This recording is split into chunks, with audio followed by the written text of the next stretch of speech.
Bună dimineața, welcome to the catch. Bună, Danco, bine v-am găsit. It's been a while since we've done this. We've been out of practice, actually. Okay, welcome to the catch. I'm with a very good friend of mine, a legal advisor, a lawyer. Her name is Andreea Ion. Please help me welcome her to the podcast. Are you excited, Andreea? Good to see you. How are you? I'm good to see you too. I'm fine. I'm glad for the lovely weather outside after this. Finally. Yes. Finally, yes. Okay. So Andreea Ion is a lawyer. Yes. So I have a question for you. So I want to start on a mild negative, if I may, if you'll allow me. Why did you decide to maybe not negative? Lawyers have a bad reputation in general, no? They do? A bit like salespeople, you know. Really? Tell me more. Tell you more. I don't think I can tell you more than you already know. But no, why did you decide to? I mean, lawyers have a general bad reputation. No, in general, yeah, it's one of those things. Don't get me wrong; it's a good industry to be in, I'm sure. But what made you want to become a lawyer? So we're starting around here today. First of all, I'm not a lawyer. You're not a lawyer? No, I'm just a human being. Oh. And I earn my AKA lawyer. I earn my living from doing what I love most, and that is being in the service of my clients, helping them to... See, lawyer. I love how she's polishing this. It's fantastic. Oh, sure. No, but also, okay, but what made you want to become a lawyer? What was the catch, let's say? What hooked you in? I'm really motivated for finding solutions, for knowing more about people's problems. And I was really attracted of this part of advice because I don't go to courts, as you know. So then that would make you a commercial lawyer, no? I'm a business lawyer, yes. A business lawyer, okay. And I was first amused when I entered into this activity as a junior lawyer. My back then maestro, this is how it's called in Romania. Maestro, like. She was a really cool lady attorney who never went to court as an attorney, never. As a matter of fact, she had some issues with some lessers that she was in conflict with, and she decided to employ an attorney that would go to them to court with them. So that really impressed me because it's a huge thing to understand that you cannot do everything good in your activity and you have to focus on what you really like to do. Okay, can you expand a bit more? I understand. For example, if you like to go to the gym every day, I believe that you don't like to run. No, hate running. Absolutely pointless. Stand on that bloody treadmill and just keep running and end up nowhere. So stop doing that. But this doesn't mean that you don't have to go to gym. You still go for a swim. Yeah. You still can go for a swim if you like better. Yeah. So this is what you can do when you like to do a thing. Try to identify what motivates you to do that, and keep finding reasons that continue to motivate you through this activity. Okay, and this maestro that motivated you, let's say, you said that she never ever went to court. Does that mean that she always managed to find a way to settle outside of court, or...? This is what she was trying to do first, avoiding the court. And if it didn't succeed, then she was hiring another lawyer to represent her interests in court. Okay, so she was a lawyer but chose never to go to court herself. Yes. Why? What's the downside of going to court here in Romania? The costs, the duration, the unpredictability. Okay, so let's talk about unpredictability. So if you go to court, why is it so unpredictable? Where's the unpredictability? I mean, would you say that would just be Romanian specific? Would you say that's court generally, or is it because of how the system is working in Romania? Or I wouldn't say that it's something Romanian specifically. It is about the system, and we have a very ancient system that is applicable in Romania and in Italy, in France, in all other countries that they grounded their legal system on the Roman system. Okay. When you say Roman system, you're talking about... Yeah, back then. So the legal system that's in Romania is based on the Roman legal system from how long ago? I don't know the year. I'm sorry to disappoint you. I have a really poor memory. Years? Are we talking 500 years? A lot of years. Really? Hundreds of years? 400 of years. I don't know. Really? I'm not sure. Really. I'm really not sure. Could you give us an example of a law that was created way back when that is still in place today, that is still predominant in the courts? Or no, we have no such thing, but the system is grounded on the system that was created by Romans. For example, what?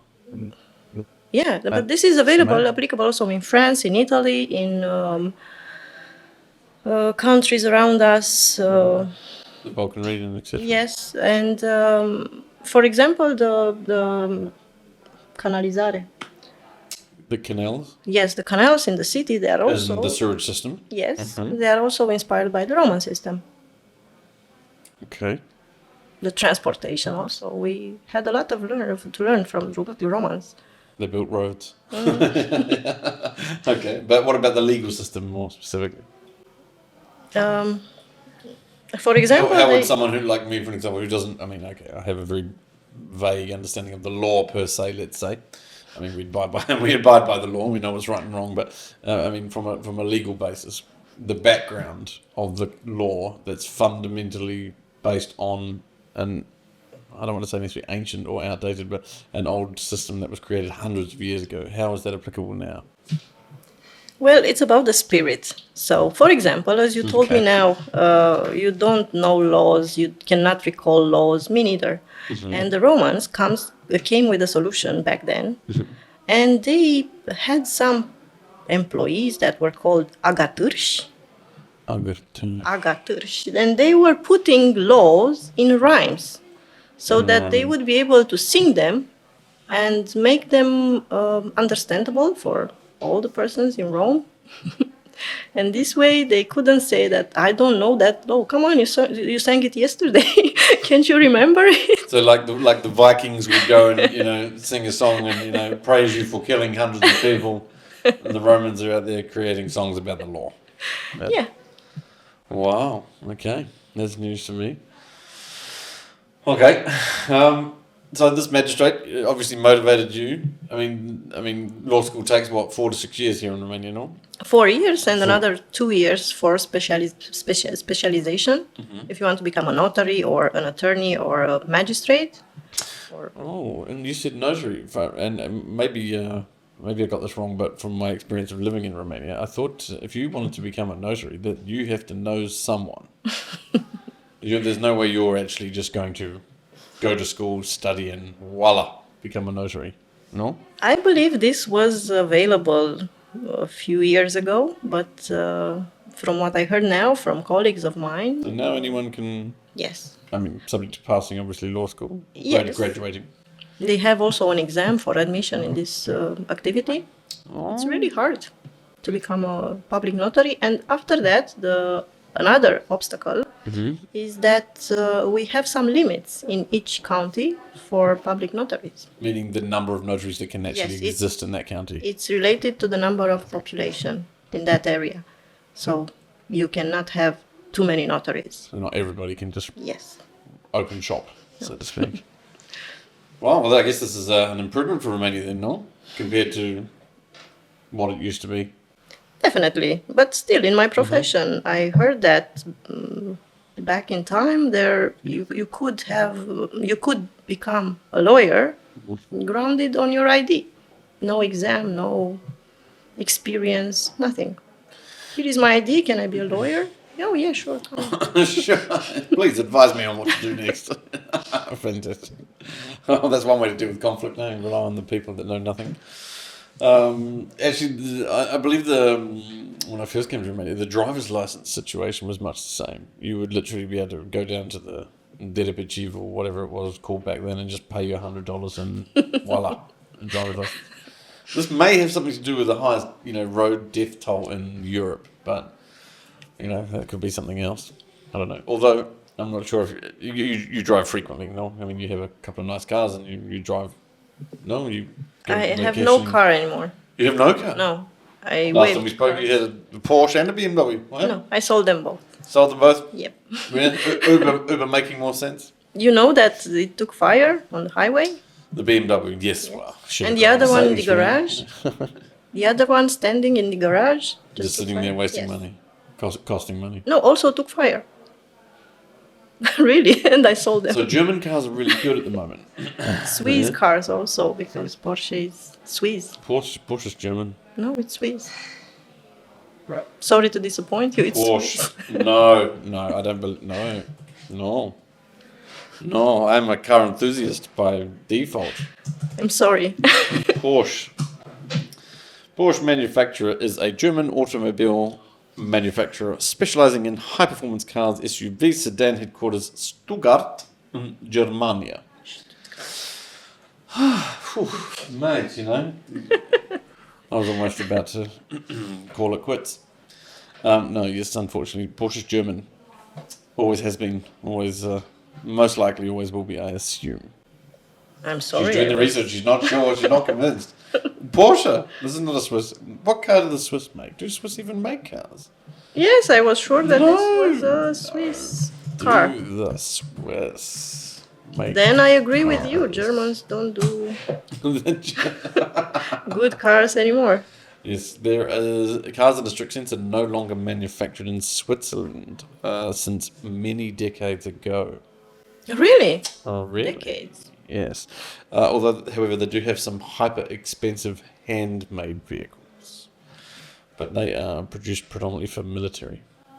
Okay. Okay, so your Porsche caught fire in the garage? Yeah. Just while it was sitting there, just caught fire? Yeah. No. Yes, and I read about BMWs like this. Also, brand new cars that took fire in their garage standing. It's a phenomenon. I don't know what is wrong with them. I tried to find out what happened, and I don't know why they are so lack of transparency. But in the latest period, a lot of vehicles got fire. Did you sue them? No, I wouldn't do this. Okay, why? Good. Why not? Because I read the law and the standards were really, really, really low lately for vehicles. The standards very low? Yes. Okay, what does that mean? From a legal standpoint, I mean. For example, they waived the legislation for goods for long-term use. Mm-hmm. Did you heard about this? No. For example, your fridge, your appliances from home, that would be goods for long-term use. And they used to be protected by a law. Even after warranty, they should have ensured the safety of the goods. Okay, so that they basically won't catch fire. Your fridge won't all of a sudden just light fire in the middle of the night. Yeah, even burn if your house to the ground. Yeah, even if the warranty God forbid. is Expired. Yeah. expired. Okay, but now? So we don't have this anymore. Wow. Yeah, so the warranty and that's it. But So basically, once your car or your fridge, whichever, has a 5-year warranty, basically on the day 1 of year 6, you should get rid of it. Yep, that's my conclusion. So. Wow, Fisher and Paykel are going to have fun with that. Altex will be delighted. Their sales in Altex and Media Galaxy are going to go through the roof. This is the consumerism era, so. Yes, well, this is true. I didn't know that. Hard to believe. Okay, so commercial law, business law, yeah? So that would tell me that you deal with a whole bunch of different types of business people. Yes. Okay. I'm a lucky person. yes, indeed. So what would you say would be one of the most common legal mistakes that businesses or business owners, entrepreneurs make? Well, in order to define the mistakes and to generalize, it's important to know whether we discuss about the beginning of the activity, or if we discuss during the activity once the company is really established. You're not charging me for this. I know you have an hourly rate now. Oh, no. This is what you expected. Well, I wasn't sure. And the termination period, when you decide to waive the business. You've been closed or just... It depends. You go insolvent. How you decide to exit. By closing it, by selling it. Okay, let's start with the beginning then. So what's a common mistake that most entrepreneurs make from a legal point of view? From my experience, they don't do legal mistakes mainly. They do market research mistakes because they usually think they have an idea, but the idea is not in their specific market. Solid. Yes. No validation, no market validation is what you're saying. Not this is what I'm saying. I'm saying that I have a background in chemistry, for example, and instead of focusing on the medicine part, for example, I decided to go to automotive part. Yeah. So it's nothing related to what I was learned, what I studied. I don't know the market, but I have an idea for automotive. Okay, but what do you know about the market? I know nothing. And how do you expect to come with this idea? Just like that, we'll see then. Okay, good luck with that. And then you receive a lot of rejections from the market until you can say that you can have a product. Okay, so if I understand correctly, then a lot of entrepreneurs are coming to you and say, "Hey, listen, I've got this idea. We're going to launch, and we're going to go into the market now," and they haven't validated their idea, basically. Yeah. And you run into this on a regular basis. It happens frequently. And what happens to these entrepreneurs in general? What percentage of them would succeed in this situation, from your experience? A little of them do succeed. Less than 10%? Yeah, even less. Well, statistically, most companies that open in the first 12 months will actually, 80% of all businesses that open in 1 year generally die. And maybe this is a good reason why. It depends how good the owner knows how to sell his product and how able is to adapt to the market. Well, I think we're okay then. I think we're going to do okay. Okay. Yes, I think sales is probably the most important aspect of any business, really. Yeah. Then again, if you also know how to market the death out of your product, then you don't need maybe so much sales skills. For an example, I mean, Nike shoes don't, require salespeople, knocking on doors. Hey, we should buy this shoe. They market the death out of their product. Did you see that? You're disagreeing with me there. Why do you disagree?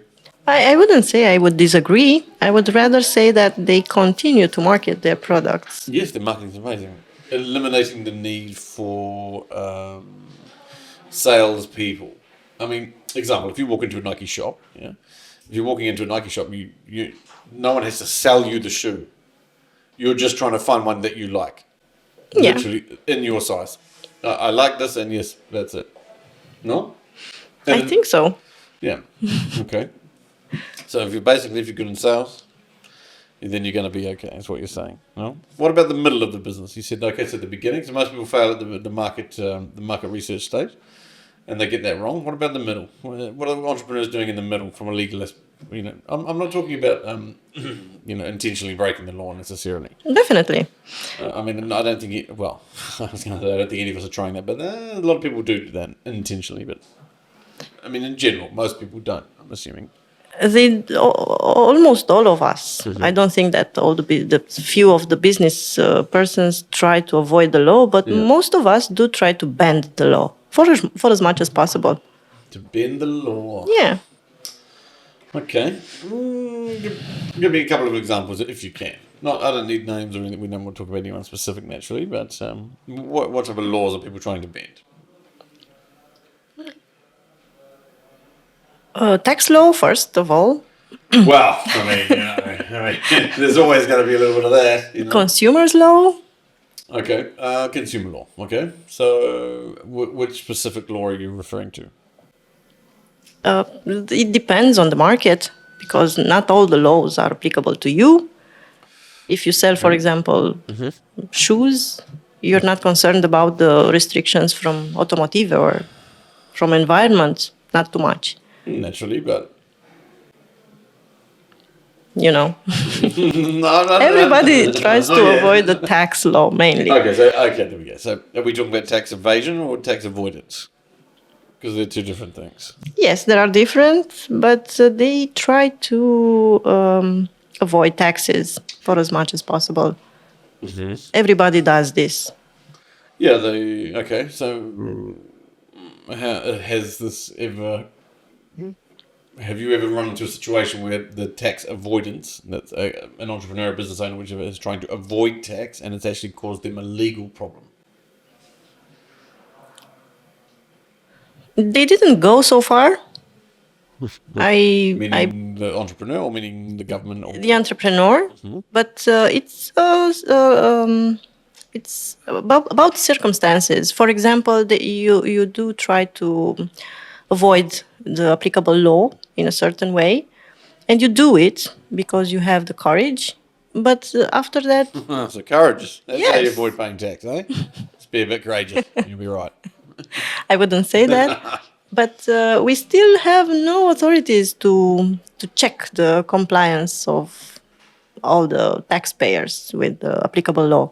So this is an advantage for the Romanian market because they are unable to check everything the taxpayer do. So Because they don't have the correct system in place. yes. Like perhaps they would in the West. In the West is a little bit different.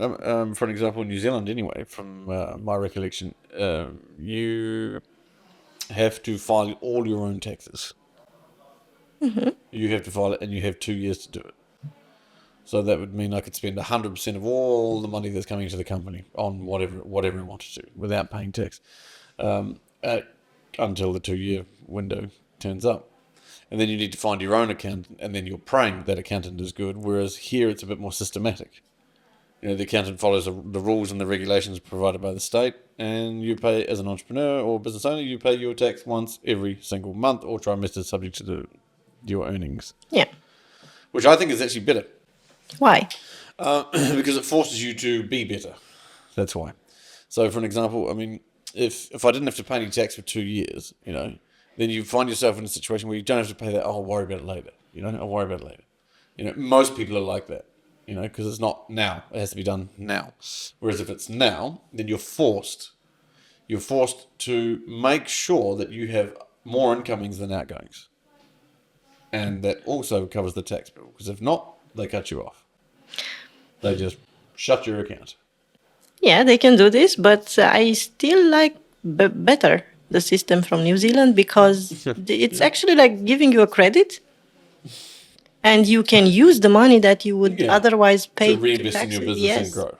So, yeah, maybe I'm not disciplined enough, you know, and that's why it doesn't work for me. I don't know. I've always I've found it like your back is more up against the wall, you know, and because my back has been up against the wall, it has forced me to go and deliver. Go deliver to pay your taxes. Go and work to pay your taxes. Basically, yes. The Romanian state is my number one business partner in all of the companies we have. Crazy. But, what is the deal with the taxation being so high? Why is it higher in Romania than almost anywhere in Europe? Examples, income tax. Why do you say it's higher? Salary tax. Oh, the salary tax. Yeah. It's high everywhere. It's high everywhere, but Romania statistically is the highest by a substantial margin. After Romania is France, I believe, with 52 or 54%, and Romania is 75%. Yeah, I would say that this is a problem of the legislative, like many others. For example, I don't know how many lawmakers have you followed in the political scene of Romania. I try and avoid politics, you know, like heavily. I don't want to know, you know. I mean, because, well, I mean, I think, well, you know, please don't take this the wrong way. They have a worse reputation than lawyers, politicians. No, they have the worst reputation about. No? Yes, and I can tell you why. I think I know, but I want to hear it from you. 100%, yes, please. They're not professionals. They think that they have a diplomatic career, ignoring the fact that they regulate situations that they never went through. So being a diplomat, a politician, right after you graduate the college, gives you no value, zero value. And continuing, a voice, that's all you have. Not even a voice, because you don't graduate becoming a leader. No. you know. It's something you earn over time. Yeah. It takes a long time. Yes. It takes a couple of decades, I think, to actually... I don't want to say master it necessarily, because I think it's something you continuously try to master, you know, to become a leader, whether that be the owner of the company or a manager in your field or a politician. You know, I mean, look, at the end of the day, I mean, someone like Joe Biden, you know, who did it for all these years, and now he's in the number one position, and wow. Yeah, that's probably another conversation. But anyway, carry on. Back to politicians in Romania. What about them? Yeah, they don't have a professional ground for any activity. They didn't prove themselves as being competent in any area, economical area. And making laws is not something that brings value.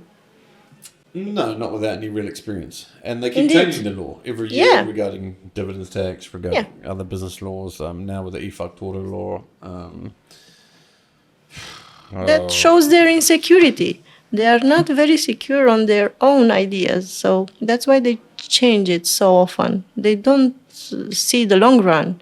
Yes, they can't see, right, if we do it like this, it will actually benefit first the entrepreneur, who will then benefit the market, and then the economy, and then the country will be stable, or more stable. Yeah. The GDP will be much higher, etc. No? Yeah. And they seem to fail at doing this. I don't know if you noticed, but we are in electoral year this year. Yes. Have you seen how active is DNA and Consiliul Concurenței, Competition Council? No. The Direction Against Corruption, National Direction Against Corruption. All of a sudden they're active. Yeah. Why? Election, yeah. Definitely. A lot of money should come to the budget, so they need them to promote themselves, and they are not really interested on how entrepreneurs are doing, but how can we make more money to the budget to sustain our expenses. Mm-hmm. Yes, as an entrepreneur here in Romania, my focus has always been on not worrying so much about the taxes. They increase the tax again. I'll go and make more money.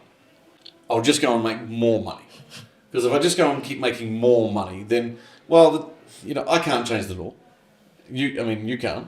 No, we can. We really can. Me and Andreea, let's stick together. We'll change the law. We're coming, entrepreneurs. Look out, we're on our way. That's fine, and we can all vote. But like you said, then these inexperienced politicians can just change that law, can't they? Once they're in power, like they did at the beginning of this year. If we continue to vote the ones that have no expertise in no field, then yes, this will happen perpetuously. How many politicians are based in Romania right now with serious expertise in their field? I know a few. I really know a few, yes. Anyone we should be voting for? Still, yes. Anyone you want to suggest? I wouldn't suggest, because it's also an attorney and I wouldn't like to. Well, if you know any politicians at Sydney, that might narrow it down, but okay. Yeah, no, fair enough. Okay. What about the end? So we talked about the beginning, we talked about the middle, of mistakes that entrepreneurs make from a legal point of view. What about, you mentioned the end as well. What about in the end? Exit, bankruptcy, insolvency. Where do they go wrong? I think that they just lose all their enthusiasm and energy by the end of the business, and they don't know how to make the most of it, even at the end, because there are a lot of persons that are interested to purchase. Okay. I don't want an example of an individual per se, but maybe a scenario. I mean, what makes you say that they lose all their enthusiasm? I mean, paint the picture so help me understand. For example, if I have a barber shop, that it's not going very well. I tried a lot of different things ways to be more catchy for the passing buys, and I couldn't find any. I tried to promote myself online, nothing new. So I decided to close the deal, to close the business, close the company. So too much headache. I can't figure it out. Yeah. Okay. They usually don't try to reinvent the business. They don't come with something new. They just follow the paths, and even then, when they decide to close the business, they don't do it properly. They leave it just like that, thinking that, okay, I don't have any activity, then I owe nothing to state, to tax administration, to no one, because I stopped the activity. No, that's wrong. Okay, so how should it go? So let's say, for an example, I decide, right, one of the companies, okay, that's not working. We don't have the time, the energy, or we don't see so much value in, continuously running it. We think, right, we'll just close it. You know what? It's probably not worth, it's just continuously breaking even, or we're losing money per month. Great. So we want to stop. We think, forget it. That's it. Turn it off. No more for this one particular business. So now what? What happens now? What do we need to do? What would be the stages we would go through? First of all, I would still try to resuscitate the business, finding a partner, finding some investment, finding some fresh views. Okay, I don't find this, then I have to... Let's say we've all decided to give up. Okay, we check so now Gartner, we've had enough. Doesn't matter, we've tried every aspect. Nobody's interested in investing, nobody's interested in buying. It's been on the market for 2 years. We cannot afford to waste any more time and effort and money while our other businesses are succeeding. This one's not. What do we do now? Then you have to follow the procedure for the liquidation of the company, and still have to do some steps with the accountant, with the lawyer, in order to properly close the deal, the business, and then to be able to have another business by yourself. Because if you just let it like this, it will be prohibited to you to open another business a certain period of time. Okay, so the government will say, sorry, you didn't close that business properly, so therefore you cannot open another one. Yes, you abandoned it. And by law? Yeah.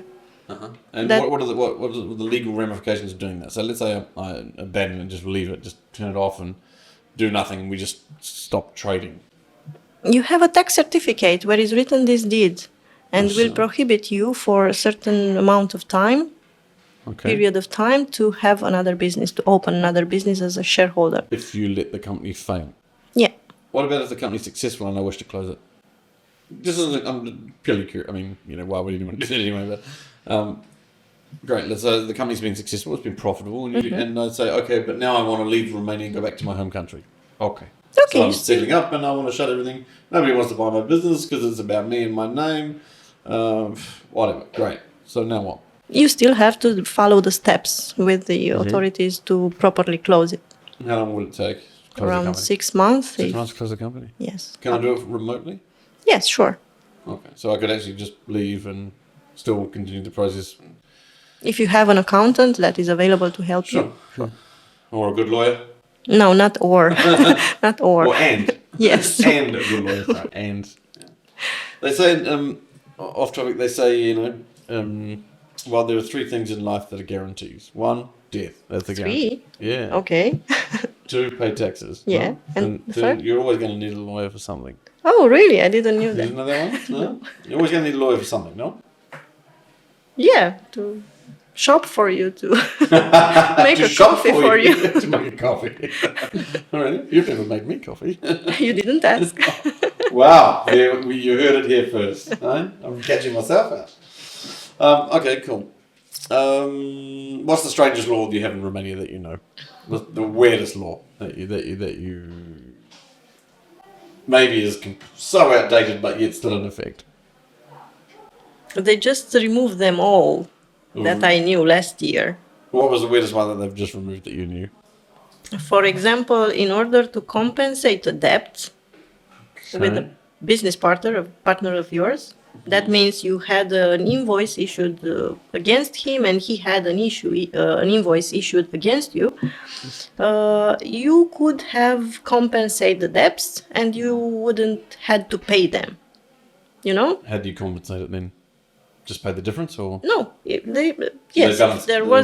should have been balanced. So you invoiced me for $1,000, I invoiced you for $1,000. Yes. But in the past, I would have to pay you, and you would have to pay me. No, you didn't have to pay me for that invoice. Okay. We were just obliged to put them on a system. In the books, in the ledger. Yeah. No, in a centralized system, and the law was back from 90s. Okay. And only 30 days after we registered our invoices in that ledger, we could have removed the debt from our own registries. Lost. It was funny because people were not used to work with that. Nobody applied that, but the law was still applicable. Do you know there's a law in the UK that you are not allowed to suspiciously walk down the street with a salmon. No. Really? Really, still in enforcement today. Why? I have no idea. You are not allowed to suspiciously walk down the street carrying a salmon. Can you imagine just rocking down the street in the middle of London carrying a salmon and not looking suspiciously and it be okay? Fact. Really? Yep. Interesting. But there is one Romanian law. I don't know. I believe it's still in place. Engagement and return of gifts. It's in place. 268. You know this law. So this is in case of breaking the engagement, meaning between potentially husband and wife or whatever. The gifts that are betrothed received in consideration of the engagement or during its duration with a view to the marriage are subject to restitution, with the exception of ordinary gifts. What does that mean? That means that if I like to get married each year, every 2 years, every 2 years, and someone gives you a gift, so someone gives you a car or whatever, or a box full of jewelry or whatever. Yeah. If unfortunately I'm breaking up with the guy, I have to return it to the one that gave it to you. Gave it to me. Yeah. So even if your aunt says, right, I'll give you this car, it's a gift for your engagement, so technically it's for the two of you, then you think, well, he's a sorry sack of shit, so you get rid of him. Yeah. And that car, by law, you must return to your own aunt, even though she's basically giving it to you. Basically. Yeah, I have to return it. What happens if you don't? My aunt may come back to me and tell me that I have to... I just got myself rich for a situation that it's not effective anymore. What about it? My ex engaged. Yeah, your former fiance, your ex-fiance. Yeah. Can get back to me and tell me, give this back because you got yourself rich. And it's not correct, the way that you got richer. What about if it's like a photo frame? That is symbolic. So I don't think it... What about a clock or utensils or... Depends on the clock. So is there a value limit to the gift? No. So if it's under 500 euros, no one cares or... No? I don't know. I don't know to be established a limit for this. Wow. Okay. In my experience of being an entrepreneur, sometimes legality is too strict when it comes to doing business. Would you agree or disagree? Or do you need me to give you an example? That legality is too strict? Yes, okay, maybe I'll give you an example. In the sense that there's the law and then there's doing business with people. You should have the contract like this. It should be so, and it really should cover your ass, so to speak. But then you have to be flexible as well to be able to do business with others. Do you agree or disagree? I agree that you have to be flexible. Okay. And that the understanding between two persons shouldn't be resumed only on a paper. Because even if you get married, you are still under a contract. Okay, hang on a second. Right. So even if you get married, yes, okay, by law, I guess you're under a contract. Yes, it's the marriage contract. And even if the marriage contract is a matter of life, because it should regulate the life as a couple, and there are a lot of rules. Like what? That you establish without saying them when living with a person. It depends from a couple like leave the toilet seat up. No, put it down. For example, the number of times. This is not written there, No. The marriage contract. If it gets to that, I'm never ever doing it again. Ever. Okay. But still, you are under a contract with that person. And you will try to comply with their rules in order to be happy in your marriage, right? Their rules. You make it sound very official. Make it sound very official, you know. What happened to just love and romance and, compromise, but rules. You still need to go to toilet, rules. right? Still need to go to the toilet. So I have to buy a separate house just for this. Maybe 2 baths. Maybe what? 2 bathrooms. 2 bathrooms. Well, actually, I just bought a house, and I'm fortunate. One of the requests was, we need 2 bathrooms. Yeah. Yeah, so you're behind the 2 bathroom thing, really? Yeah. Was that like his and hers bathroom? Or? No, not necessarily. Okay. But I'll definitely go to the biggest bath in the house. So This one is for me. This one, you. I'm mister. going there by default. You go to that little tiny one, that 3 square meter box, Yeah, okay, fair enough. What about the marriage contract? You mentioned marriage contracts from a legal standpoint. What are these the rules, as you put it? Not the unwritten rules, because those I guess you decide between each other. But what are the contractual legal rules of a marriage? Haven't you signed one? Maybe. You didn't read them? No. Currently divorced. So you broke the contract. Oh. Well, technically, I went to a notary and we signed off. It took 30 days, and it was la-di-ba-da-da, have a nice life. Still, you broke the contract. We decided to end the contract amicably. It was a mutual decision that I pushed for. Okay. True story, actually. But anyway, okay. Well, aside from me breaking that contract, what are the contractual terms of a marriage contract in Romania?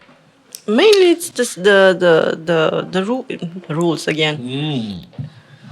I know her husband very well too. I'm looking forward to talking to him after this. Mainly the clauses of the marriage contract refer to society. Okay, what does that mean? They I understand the English, but what do you mean? They mean that you have to be a pylon for the society, and this pylon should be the family that you should try to nurture and to take care of. From a legal point of view? Yeah. Okay. Interesting. I haven't read it myself, to be honest. I just Here we go. found it. And we're just about to catch you. Are you married? Yeah. And there it is. Got her. Didn't take long. Well, actually took almost an hour, but once again, we caught her out. Okay, the catch is true. Sure. So, but what is something like, is there any random or very weird law inside this marriage contract? The legal, because it's obviously regulated by the state, no? Yeah. Okay. Is there any random or strange law hidden in there somewhere, or? I don't know, Duncan. I haven't read it. You haven't read it? I just told you. I signed it without reading. Yeah. So someone's in front of you, and do you? I do. Do you? See, the truth. Love is blind. See? Love is blind. Would you ever recommend anyone to go into a contract without reading it? Yes or no?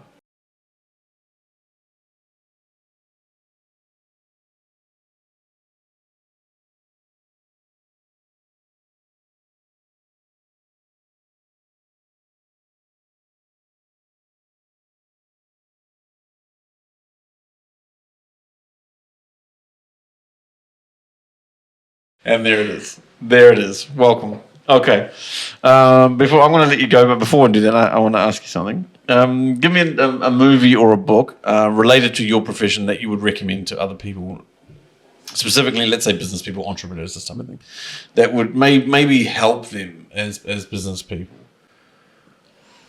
I read as many times as I had the opportunity one book that really I really enjoyed reading, and every Not the time, bar book, no. no. Okay, good. Every time I read it, I just found different interpretation of the text. It's The Negotiation Genius. The Negotiation Genius. Yeah, really interesting. Okay. You know about it? I haven't heard this particular one. No. Who wrote it? Do you know? Yes, Deepak, 2 Harvard professors, Chopra and another one. There are 2 authors. I'm sorry, I don't recall the other name. And is this a business